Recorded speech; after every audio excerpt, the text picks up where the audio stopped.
Welcome, everybody. This is Ordinary People with Extraordinary Stories. I'm Chana Weisberg, host of the podcast. There has been so much talk as of late about anti-Semitism on campus and how our university students are dealing with the situation. We had last week Rabbi Heskelevich from University of Pennsylvania, whose video went viral, and he spoke about the campus situation there. And I thought it would be interesting to bring together a group of campus shluchos, people who are dedicated to our students, who are there on site to give us a feel of what is going on in the various different universities around our country.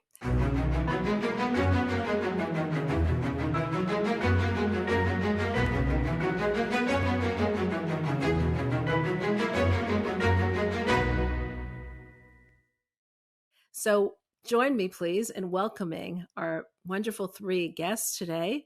Welcome. Thank you for joining us all. And I'm going to ask you each to introduce yourself and introduce which campus you service. So let's start with you, Nomi. Hi, I'm Nomi Drizzen. I'm the shlucha at Columbia University. My husband and I moved here around 4 years ago, but we're only really active since post-COVID, I guess, since the school reopened about a little over 2 years ago. Welcome. Thank you. Mushka, tell us a little about yourself. Hi, I'm Mushka Lipsker, and we live at Tulane University servicing the undergrad Jewish community. Tulane Chabad was actually established in the late 70s, and my husband and I and our family, we moved down here in 2015 and joined the Chabad team. Amazing. And Miri. Hi, Miri Garari here. We're at Penn State University in Happy Valley, middle of nowhere, Pennsylvania. If you're ever lost, you'll find us. Come by. We moved here to join the Chabad team here about 8.5 years ago. So that's where we're at. Chabad has been here since September 11th, 2001. And we're here today to extend undergraduate activities. And it's been a wild ride. Amazing. So we have Penn State, we have Tulane, we have Columbia University, really a cross-section of different universities around the country. First of all, tell us a little about, for people who don't know, what does it mean to be a campus shlucha?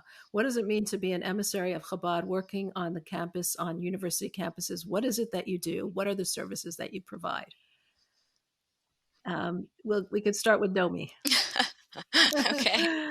I would say, first and foremost, my husband and I are individuals who are ready to connect and build friendships with the community here, the students, the faculty, students, undergrads and grads, and alumni as they're slowly graduating. And then we offer things, services and opportunities to connect with each other, to connect with us. We're known for the Shabbos dinners. Right now we're hosting a little over 200 students every week, so it's growing really quickly. Oh, wow. Yeah. I hope you're not cooking for it yourself. No, not alone. Okay. Too much. Of course. But wow. Still a lot of planning going into it. I'm sure. So your family dinner, Friday night dinner, would be 200 students approximately. Yeah, and we're in a townhouse, so it's narrow and high. We don't fit on one floor, so we're divided on 2 floors and an outdoor space. So my husband's making kiddush 3 times. We're speaking 3 times. Oh, wow. But it's fun. Wow. It's lively. It's packed. It's exciting. Incredible. Yeah. Wow. Earlier this year, someone donated a Torah, so we started services on Shabbat morning. We have social events, learning opportunities. But like I mentioned earlier, we're really focusing on connecting with students individually. So we spend a lot of time just meeting people for coffee, getting to know them, really them getting to know us. Yeah. Beautiful. Mushka, would you like to add something to that? Sure. I feel like we're a little bit relatable, Naomi, because I feel like, first of all, what does it mean we're shluchim of the Rebbe on campus? What's incredible to see is that this was the Rebbe's vision so many years ago, sending us as foot soldiers on college campuses. Today, students want to be empowered. We are here to strengthen them, giving them opportunities to get involved, to tap into their Judaism. and really feel a sense of who they are. So along with that comes, a crazy amount of opportunities and events that we put on. Shabbos dinners are definitely a highlight with, up to 300 students on a Friday night. Wow. But aside from that, which is amazing, and having students from all over campus joining us, I think just even the weekly events that happen, the learning opportunities, the kosher barbecues once a week, our Sunday BLTs, just one-on-one learning.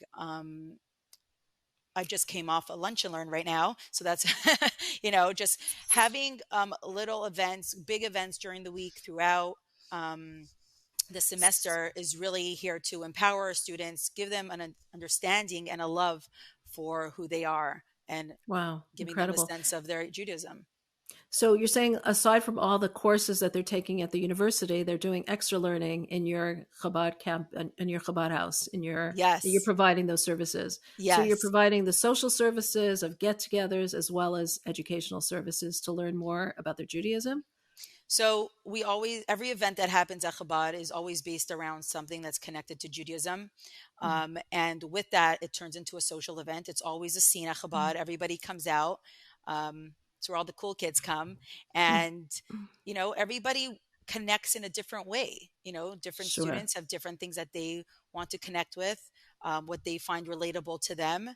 And I think at Tulane, we really have a special community here where students are very appreciative and want to get involved at their own capacity. So we're here as a platform. We're here really to give them those opportunities.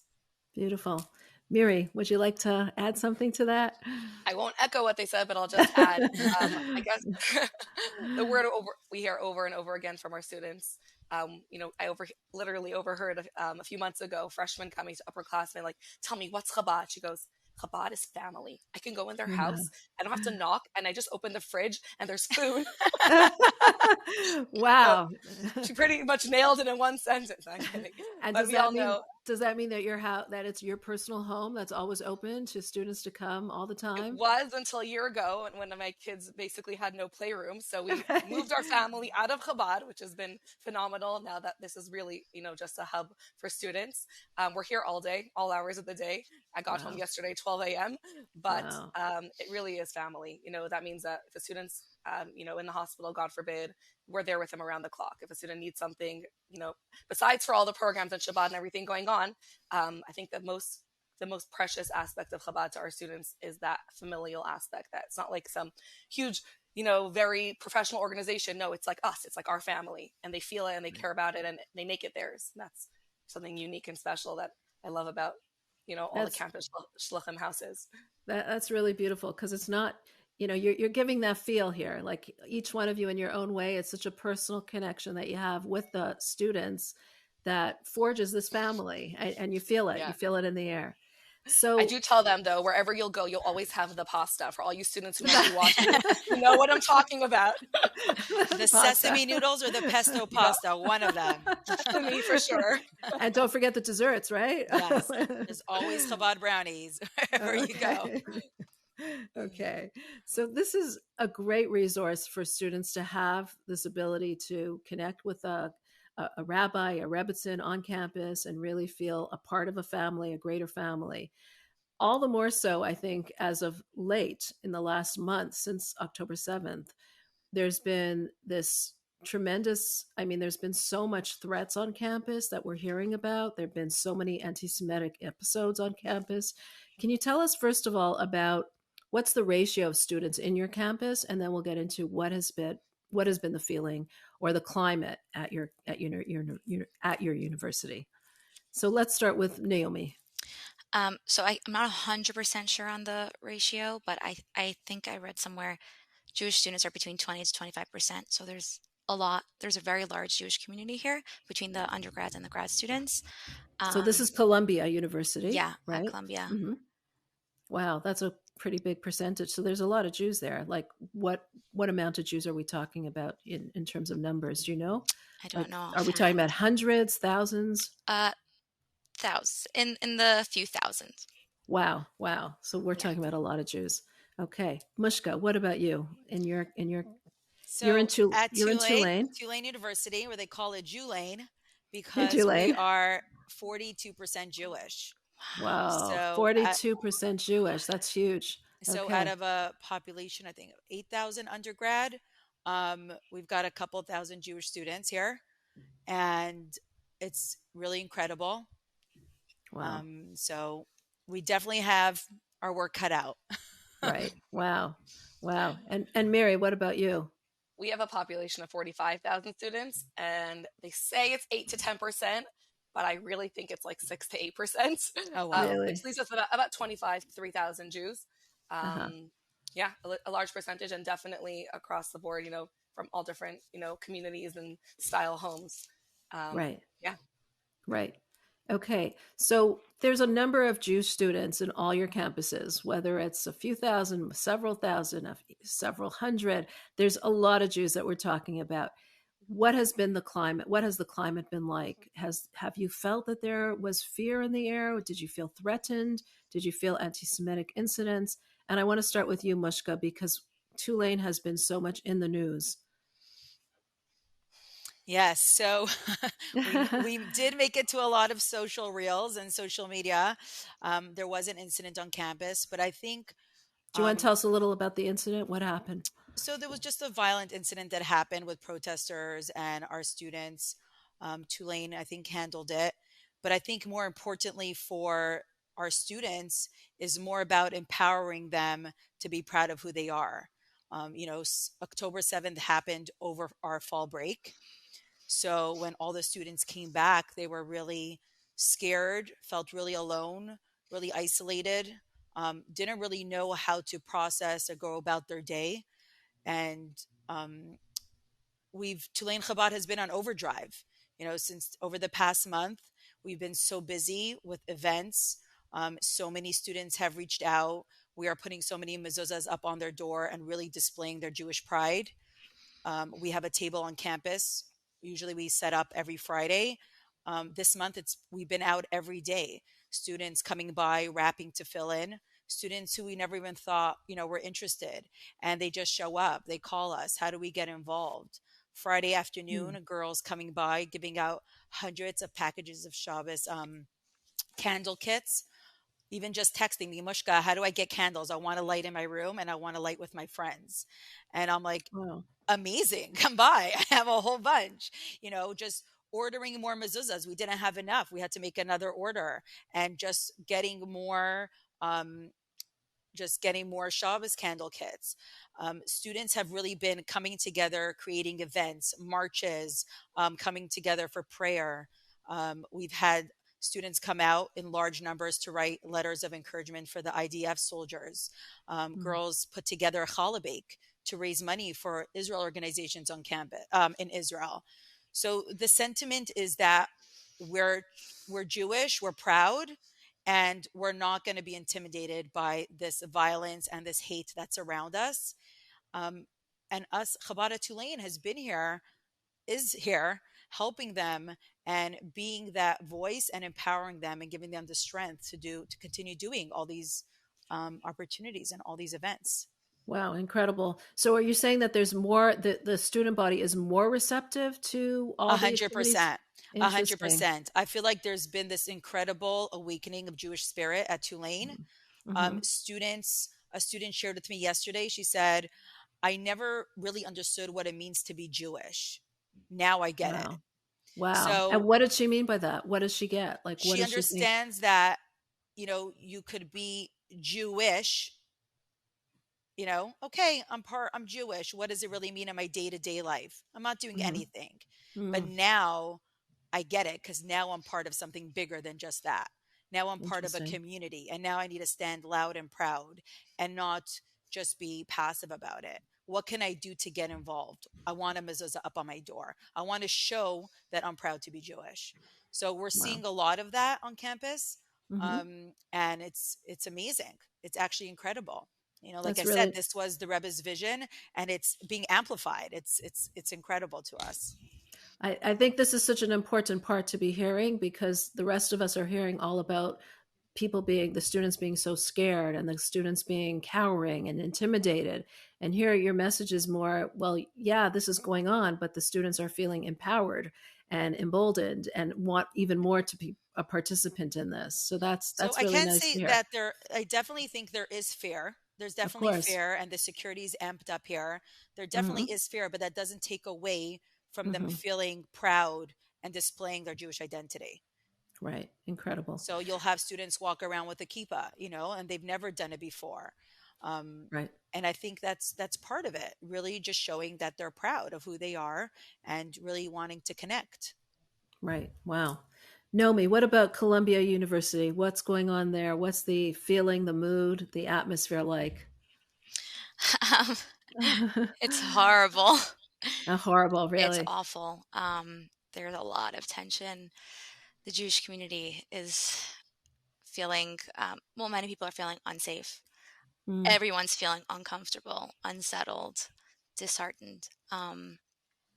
Yeah, I think we're in I this can position imagine. where we're trying to balance like taking it all, um, taking their fears seriously and doing what we can to reach out to the administration and speaking up and also encouraging them to take care of themselves because it's a lot. It's really, really intense here. There, Like what kind of things are going on there? so I mean, there have been a lot of incidents. I could like go on and on. I mean, earlier, literally an hour ago, a student was telling me that she's scared to go to class because her hallways are packed with SJP, Students for Justice in Palestine, this group Mm, chanting Intifada in the hallways. mm, And she's like, I don't know if I should go to class. I'm going to have to walk through it. I don't feel safe. Um, Students are isolated. There are rallies, SJP rallies, like every few mm. days, where they're just screaming, justifying what happened on October 7th. Um, Wow. so the Jewish students feel uncomfortable having to go to class and sit near a student Of who they course. know just posted on Instagram that it was justified and we could explain. And Right. um, yeah, students have, Is the administration doing anything about that? I think they are trying, but no, no. No. Not enough, that's for sure. Right. The students Right. and the parents are really upset about the response because it's not strong enough. Right.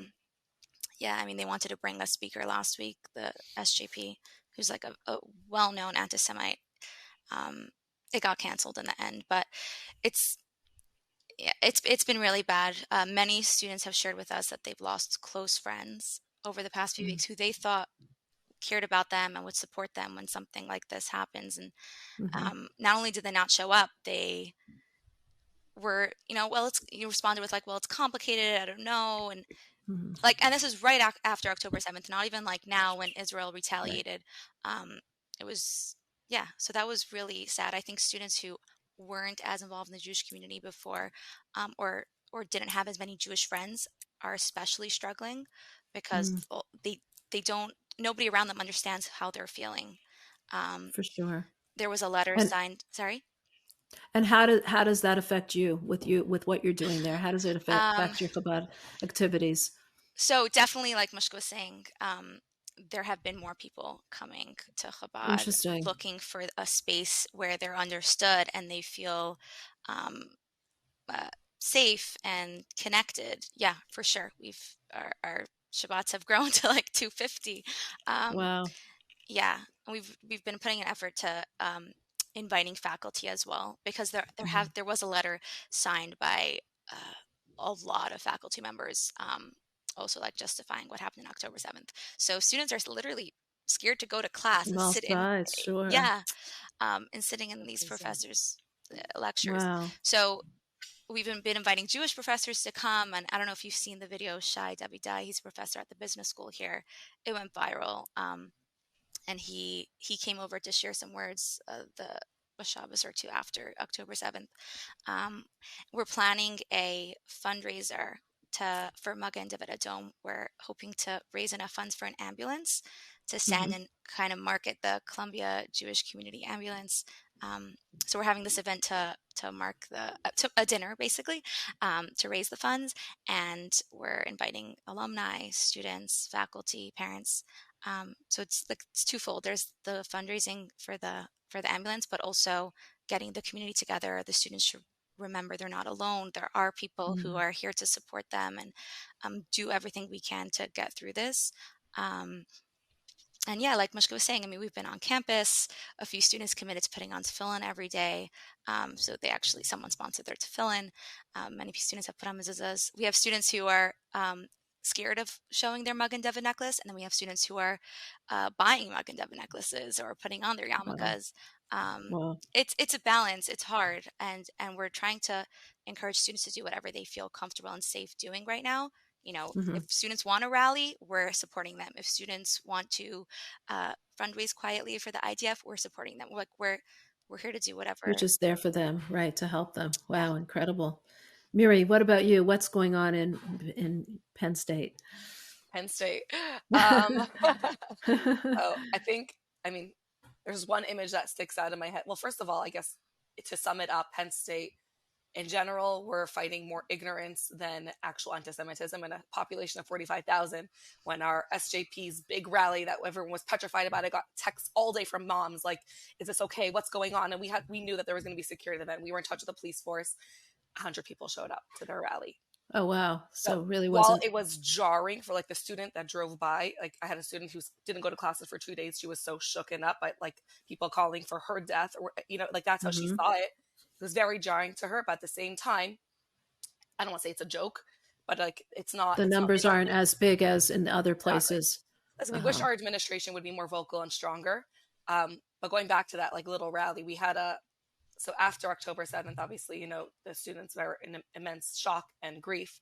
And within like 24 hours, after sending uplifting messages and students coming to gather, we had, I would say like 45 tremendously powerful leaders get together, and they're like, we have to do something. They just wanted to put their energy into something. Like we want to do something. It's not enough for us just to, stand together, and they wanted to actually make a difference. And they came up with this idea where they would come to Chabad. They were baking like 12 hours, like around the clock. They made signs, and we hit the streets. We went downtown, and they were dancing and blasting music, and they raised $8,000 in 3 hours. Wow. And it was, forget the money, it was the beautiful unity of them coming forward and saying, we want to put our energy into something positive and uplifting. And they did. Now, to me, the most beautiful thing was, that protest was, the SJP protest was a block away 3 hours earlier. And for anyone who passed by, it was heavy. They were wearing masks. They weren't proud of, they wouldn't even show their faces because, whatever, leave that discussion for another time. Sure. But it was a very icky feeling driving by there. And then for everyone who was there, we did 9 p.m. to 12 p.m. on a Thursday night, 9 to 12 a.m. on a Thursday night. So you can imagine Penn State on a Thursday night, what's going on downtown. Everyone was going out, and the energy was just electric. It was positive. It was uplifting. There were messages for hope and peace and unity. And to see that contrast was just this, I guess, proof of and a tremendous display of what it means to be a proud Jew and what our job, our mandate is in the face of darkness, just be a beacon of light.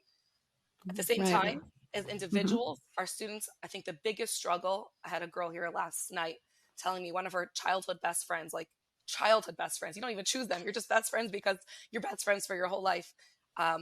She's like, I had to just pause our friendship because I don't know what to do. This is one of her best friends who's just, like many other college students, just seeing on social media the rhetoric that's going around and is not supporting her. She's not outrightly going against, she's not outrightly saying, I think you're wrong, but she's really not supporting her and is definitely commiserating with the other side, which I don't want to call it another side. Sure. So I think really the challenge for our students is that a lot of them who don't necessarily have strong Jewish friend groups really, really feel alone. I'm a big hugger. I gave a student a hug Friday night, and she just burst into tears in my arms. I was not expecting it. It was like a very uplifting Shabbat dinner. And she's like, I have no friends left. Like, this is like, to me, to be here is everything to me right now. Wow. So for them, I think that's really tremendous. It's for them to be able to now to stop and like realize, like, I need to find my people. I need to connect with the people who are my family. They just are. Right. That's really where we're at right now. Fostering those small connections, making small dinners for students. Besides for the big stuff and all the events going on, we're trying to like zone in to those students that really are struggling and connect them with other students like them.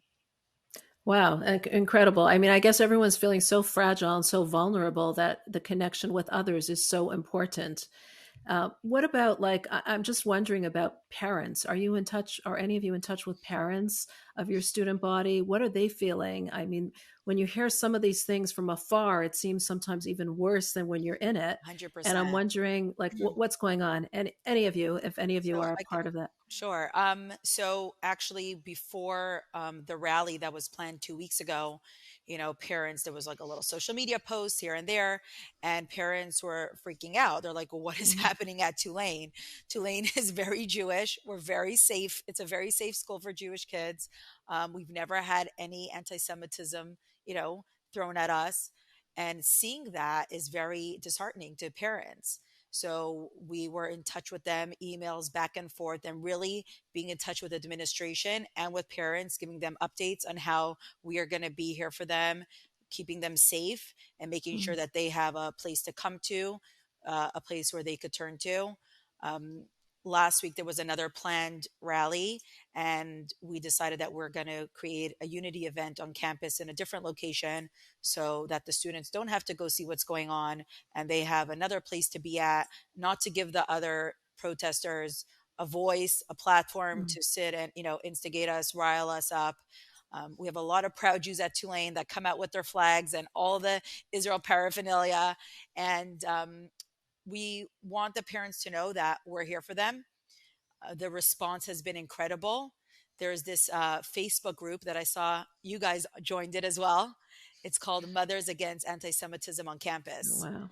Mhm. And I think within 72 hours, there was about 37,000 mothers who joined this group. I think if anyone could win the war, it's the Jewish moms out there for sure. Right. Is Don't we mess with the have that Sure. power. We have that power. Absolutely. And I And they're see, concerned and they and want they're to do extremely something. Sure. concerned. And I see Don't mess from with you. from the posts and the likes and the response, I think Chabad on campus is, we're on the front lines. We're Right. fighting anti-Semitism. We're strengthening everybody here, and parents are very appreciative of that. They know that Chabad is there to answer their phone calls, my text messages at 12 a.m., Mm. responding to their texts. We are here responding to them. We're here for them. And I've gotten messages like, I know you're here for my child, but thank you for being here for me as well. Because who Sure. can they talk to? Who's listening to them? 100%. So Well, here's a person, an adult who can actually speak and who can actually comfort yes. and And give the we're protection. approachable and we're available. Mm. Right. So we're here for them and trying to keep them in touch, keep them connected, understand what's going on campus, and they know that they could count on us. Wow. Incredible. Did you want to add anything, Mary or Nomi? I would say a message to the moms. I think, we have to validate our students. I mean, especially Penn State, where there's not really a tremendous reason to be fearful. Mm. I always tell the moms, like, you need to be that anchor for your child. Like, Mm. yes, Mm. validate their safety concerns, remind them to be safe, but we need to be that anchor to remind them to to stand tall, stay strong, and stay proud. Because hiding is not the answer. It's never made Right. us win. It's not, at the end of the day, being more of a proud Jew is what brings more light to the world and, really affects change. So Well, remind the that's moms, I know you want to, it's freak. At the end, like, our students were feeling scared. Their mothers were texting them 10 times a day. Where are you? sure, for So sure. Right. And these are students that call their moms 10 times a day for what Right. they're going to eat, how to do their laundry, how to Of make their bed, course. where should they go. It's what they do. It's their lifestyle. And with Of the moms, course. with their parents not being here, their moms are like, their dads are, we're going to come here and we're going to protect you. We're A going to make hundred sure. percent. And Right. I think them knowing that Chabad is here for them is extremely comforting for them. And they know where to turn to. We're here for that. Right. 100%. Wow. We Well, started a, sorry, go ahead. I was Go going to ahead, say, Noe. we started a WhatsApp group for parents. Um, it's so active. It's amazing to see Really. what parents are doing for their kids. But like Mary was saying, we want everyone needs to be careful not to like hype things up to make their children more scared, but Sure. also doing what they can to stand up and speak up on behalf Hmm. of their children and for themselves. We're encouraging parents to reach out to the school and report any incidents that their children tell them. We have some parents who are getting together, lawyers who are uh, I don't know if they're suing the school or seeing what they can I heard do. that. I was so proud to see that. Yes, because why just let it happen? 100%. Yeah. Go ahead. Yeah, it's been really nice to connect with parents in that way. We have a lot of international students here, so especially those parents are so grateful to have a space on WhatsApp to connect with other parents because they feel so far away. Um, there are a lot of Israeli students here. There's a school Mhm. that is it's called General Studies. It caters to individuals who don't take the regular path, I guess, from going from high school to college. So a lot of veterans are go to general studies. We have a lot of Israeli veterans. A lot of them who went back now actually are back in the IDF. Wow. So parents, we have Israeli parents on the group. Yeah, a funny story that not connected to this question, but there was an Israeli student. He's not Israeli actually; he's a lone soldier, but he went back to Israel. But he was in touch with his friends at Columbia, and he was hearing how they're scared here. So he called my husband and he's like, I want to sponsor mace. Could you just go buy a bunch and give it to everybody? And it was like, Whoa. he's in Israel, but And he's he's worried thinking about about the his students friend. there. Yeah, it's been so Just shows how special. we're all such a family, such a big family, Yeah, it right? definitely brought out like this whole everything going on. The Jewish community is so strong, like stronger than ever and united. Like it doesn't matter Mm. what kind of Jew you are, like we're all in this together. So that's been really special to see.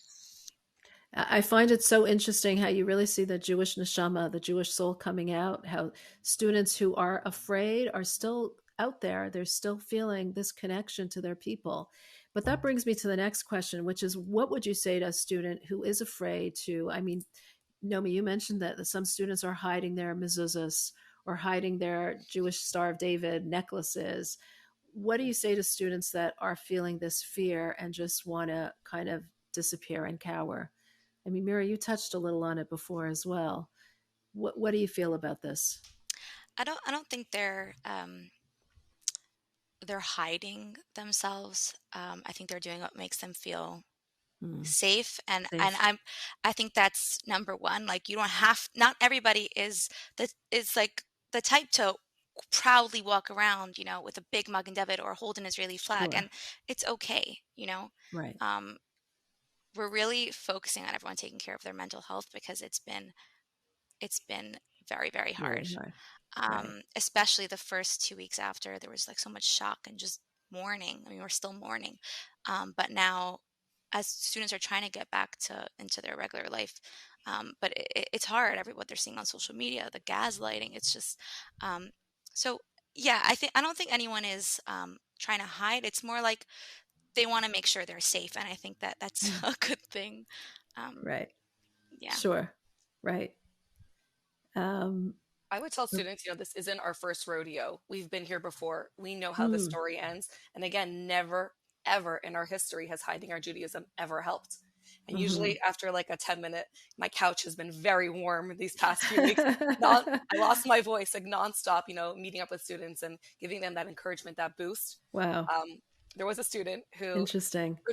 Um, Mushka, do you have something to add to that? Miri, I think we lost Um, Miri for a minute yeah. there. Okay. I don't know where I um, cut out, but go ahead.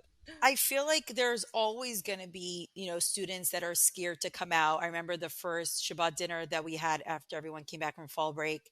You know, I was like, "Hey, are we going to see you Shabbat?" And he's like, "My mother said I shouldn't come out. It is way too scary. We're just going to lay low and, just stay in our houses and our dorms." And I said, "Okay, that's your choice. If that's how you feel, you listen to your mom. That's what you got to do. Hmm. Listen to your mom." So there are students that felt that way right at the beginning. I think it's weaning. It's becoming less and less. Um, I think what's happening is they're becoming more empowered of who they are. They're seeing the hate around campuses. I think they're feeling lucky that we don't have so many of those situations happening to us, although there is a rally planned for tomorrow. Um, Hmm. but, and they right away, they said, like, "Oh, those guys are showing up. We're going to do something different. We're going to do an alternative. We're going to set up a table on campus. We're going to write letters to the soldiers. We're going to do something positive." And I think that's Hmm. been our message, is like, do something. This is how we fight darkness, with light. And when these things happen, you come together as a community, you show up, and you do positive stuff. So I haven't seen students telling me that they want to take their mezuzahs down. Mhm. I've only seen the opposite. But I have seen fear. And yes, there is Mhm. fear and there's reason for fear and anxiety's through the roof. I'm not going to lie. Mhm. It is there. We're dealing with a generation with a lot of mental health, especially Mhm. coming off of COVID. A lot of these kids were at home. Sure. It was They weren't hard. able to go to school. So they've been cooped up for a few years and then they're coming to school. So there's a lot of different um, Traumas that they're gone traumas that through. they've been Mhm. through. So this is like another one like, wait, why is this happening to us? I'm in America. Why is this hate Mhm. coming to my doorstep? You know, Mhm. this is supposed to Sure. happen somewhere else. How is this coming here? We're in a Right. bubble. This doesn't happen Right. to us. And yet it's happening. It So is like happening. Mary said, like it's not our first rodeo, but we know that we Right. know that because we've experienced that. They don't remember 9/11. They don't remember any of the big, anti-Semitic or hateful events that happened to Americans, to Jews. But as we learn about it and we talk about it, especially in this past week's Torah portion where we spoke about it, um Sedaim and all that stuff, and students are making sense of that. Okay, there Right. is bad, there is evil, but we need to make sure that we're doing our job. We still need to make sure It's that we're proud of who we are. And it's part of our history, right? We've exactly. experienced it and we're still here to talk about it and Yep. to teach about it. Yeah, I Right. heard I heard a great YY Jacobson shared on the Students Unite. He said throughout the generations there's always been empires and all the Greeks and the Romans, and they had the empires and they had the tools and they had the armies, and yet we're still here. We still have 100%. something that what is it that we have that we're able to still survive through all of this? And Right. it's because of our Absolutely. Judaism. It's because of the Torah of what we have. So I think when we share that with our students, that creates another awakening of like, wait, we actually are still here. I don't know how we survived, but Right. we're still here. And It's comforting, it's invigorating, and it gives them faith and it gives them hope. And it gives, and I love the imagery of the light against the darkness of the darkness of the protest and the hate of the protest, and this light and love that you, all three of you, represent. I know you're all so busy. You're running back to campus to do all the many good things that you're doing. I just wanted to hear if there's one last thing that you wanted, one last message you wanted to share with our readers, with university students, with campus moms or dads, or just the world at large from what you're seeing. I mean, you are really the foot soldiers, as Mushka said, to the Jewish world, because you're there for our Jewish students. You're there on site, you're living with them, you're there seeing what is going on. And if there's just some message that you want to share with people before you leave, before you all run back to all your many commitments. I'll start. Great. A message that I think is very important and powerful is to remember that wherever you are in the world, whether you're in Tulane or you're in Columbia or you are middle of nowhere, Texas or Pennsylvania, you're exactly where you're supposed to be. And the fact Mhm. that you're there means that it's your mandate. We are on the front lines. We're in the middle of a spiritual war. Like you said, the light against the dark. And while people the age of these students are literally fighting for us in our holy land, we are here wherever we are to fight in our front lines. And that means, you know, reaching out to another person, going to a Shabbat dinner, lighting candles, hanging up mezuzah, putting on tefillin. I walked in the other day to the most beautiful sight of a student putting tefillin on another student. I didn't know one of their names, which is pretty odd because I thought I knew every Jew at Penn State, but he'd never been. Wow. This is our battle and we will Just win. got shivers. Wow, that's amazing. Yes. We know how this Wow. ends, so let's stay focused and stay proud. Beautiful. Wow. Thank you, I think Mary. I'll add to that. Like, the Rebbe really teaches us that even though we're so far away from the front lines in Israel, really, there's something tangible that each and every one of us can do that creates an impact for our brothers and sisters in Israel. Every mitzvah that we do has a major impact. And we are here really on the front lines fighting anti Semitism on campus and instilling Jewish pride in our students. So Absolutely. this Wow. is this It's is what we beautiful. doing. This is our life. This is what we know. This is what we breathe, and we're just trucking because that's how we know what to do. That's Wow. our life. Wow. Incredible. Nomi. Well, firstly, to all parents, whether you have a child in college or in high school or whatever, connect with them. Um, Anybody who's on social media, and I know kids from very young ages are on social media, it's a very scary place for Jewish people right now. So be that anchor, remind your child to, what is truth, and they should feel confident in knowing the truth, even if everybody on social media is not agreeing with it.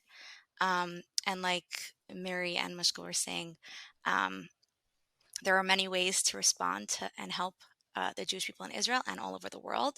So obviously, there are the people fighting on the front lines, and we need to pray for them.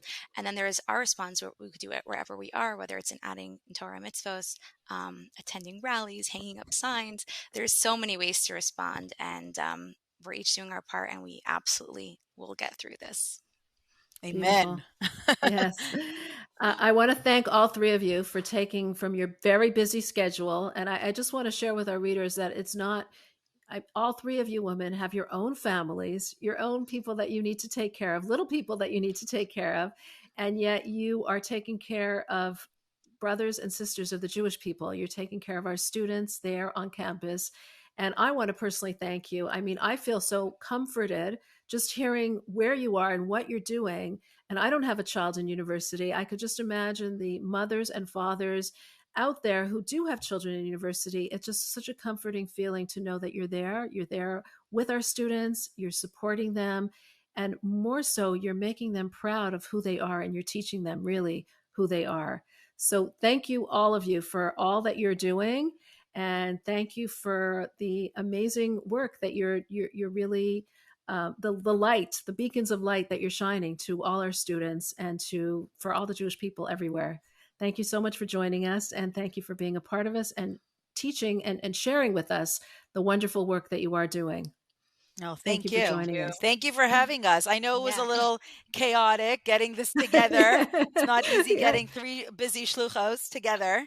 Exactly. It was a little, especially the now. schedule. Can you Yes, imagine what it's especially now. like putting on an event on campus? You get a little sneak peek, a little sneak peek. Wow, But it's actually incredible. really special to be able to do this with other shluchos. I know that. I mean, I don't know what's going on at Columbia, but we just had 5 students join us for Shabbos. Was there a break or something? They had 5 boys came from Columbia. One of them spoke on MSNBC. I forget his name. Do you know Nomi? Do you know the boy that spoke? Anyway, so Not sure. 5 of them came and they just wanted to come for Friday night dinner. So they came in and they're like, whoa, this is crazy. But don't worry, our community at Columbia is also pretty strong. So Wow. that was really comforting, I think, for students to know that, like, Columbia has it crazy on steroids. Right. And Wow.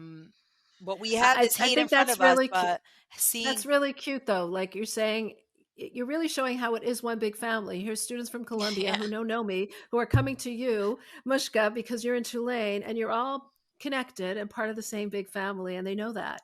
So that's just part of the big web of what the Rebbe saw and what you're all doing in terms of each place that you're at. Yep, we're all in our own little corners. Right. Trying to do Wow. our best. Doing our best. Thank you. Thank you again for Thank joining you. us, and thank you for sharing so our readers can understand a little bit of what your life is like and what it's like for our students there on campus. Thank you so much. I've just finished recording this interview with Shluchos campus Shluchos, people who are on the front line at the universities. And I just feel like I just interviewed these powerhouse women. Here are women who have their own families, but are so dedicated to the students, to servicing the students on their campuses, and to make sure that the students feel comfortable, safe, secure.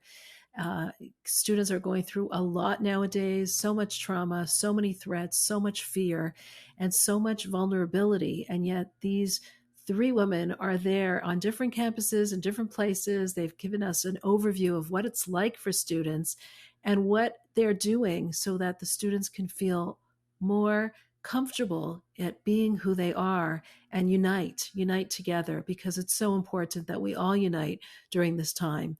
What stood out for me with this interview was how this beacon of light in the darkness, the image of the Chabad activities, full of love, full of mitzvot, full of spirituality, full of bringing light to the world, versus the darkness that is surrounding some of these campuses, and how we can all do that for those around us. We can all be that support, that pillar of support, that pillar of strength in helping our fellow Jew to just find who they are and be who they really are.